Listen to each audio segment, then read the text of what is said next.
পরদিন তারা দুজন জঙ্গলে চলে যায় খাবার সংগ্রহ করতে। আলিসান একটা বড় আম গাছে উঠে বেশ কয়েকটা আম পেড়ে সিস্টার অ্যাঞ্জেলার কাপড়ের মধ্যে ফেলতে শুরু করে। বাইরে বেরিয়ে এসে তারা দুজনে দেখতে পায় সমুদ্রের পানি এখন বেশ শান্ত।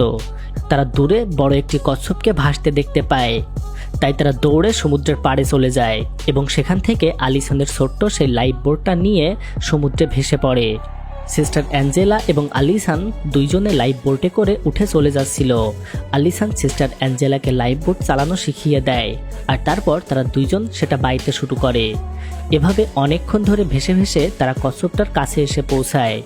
আলিসান কচ্ছপের মাথায় একটি সুতা বাঁধিয়ে সেটা টানতে টানতে লাইফ বোটের কাছে নিয়ে আসার চেষ্টা করছিল, কিন্তু হঠাৎ করে কচ্ছপটি জোরে তাকে টান দিতেই সে পানিতে পড়ে যায় এবং দূরে চলে যেতে শুরু করে। আলিসানকে টানতে টানতে কচ্ছপটি অনেক দূরে নিয়ে চলে যায়। এটা দেখে সিস্টার অ্যাঞ্জেলা অনেক কষ্ট করে সেই লাইফ বোটটা বাইতে শুরু করে এবং আলিসানকে ধরার চেষ্টা করে। তবে তার ভাগ্য ভালো থাকায় সে অনেকক্ষণ পর আলিসানকে উদ্ধার করতে পারে। জঙ্গলের মধ্যে সেই বাড়িটায় ফিরে এসে তারা কচ্ছপটা রান্না করে খায় এবং দুজনে রোমান্টিক কিছু গল্প করে।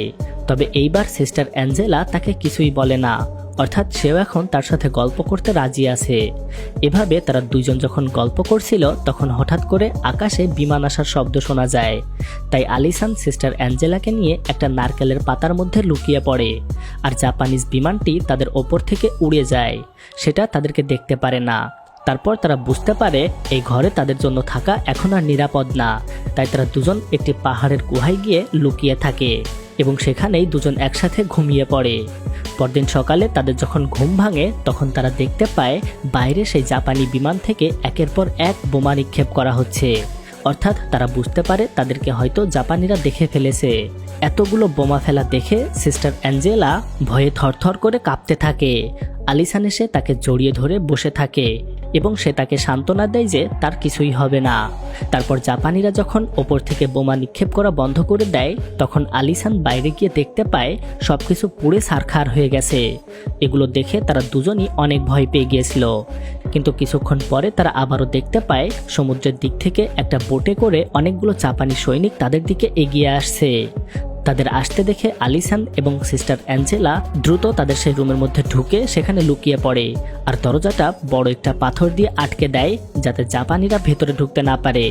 কিছুক্ষণ পরেই তারা ওই ঘরের মধ্যে থেকে বাইরে প্রচণ্ড গোলাগুলির শব্দ শুনতে পায়, কিন্তু ওই পাথরটা থাকার কারণে এ পর্যায়ে তাদের কিছুই হয় না, সুতরাং তারা বেঁচে যায়। জাপানি সৈন্যরা সেখান থেকে চলে যেতেই তাদের প্রচণ্ড ক্ষুধা লাগে আর এই কারণে আলিসান সমুদ্রের মাছ ধরতে যায়। কিন্তু সে যখন মাছ ধরছিল তখন হঠাৎ করে সেখানে নৌকায় করে তিনজন জাপানি সৈন্য মাছ ধরতে আসে। তাদেরকে দেখে আলিসান একটি ছোট্ট পাথরের আড়ালে গিয়ে লুকিয়ে থাকে, কিন্তু এবারও তার ভাগ্য ভালো ছিল, তাই জাপানি সৈন্যরা তাকে দেখতে পায় না।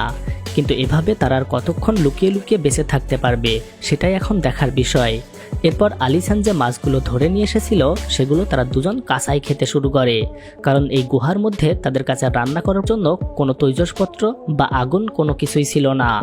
আলিসান খুব সহজেই মাছগুলো কাঁচা খেয়ে ফেললেও সিস্টার অ্যাঞ্জেলার এগুলো খেতে খুবই কষ্ট হচ্ছিল, তাই সে সেগুলো মুখে দিয়ে সাথে সাথে বমি করে ফেলে।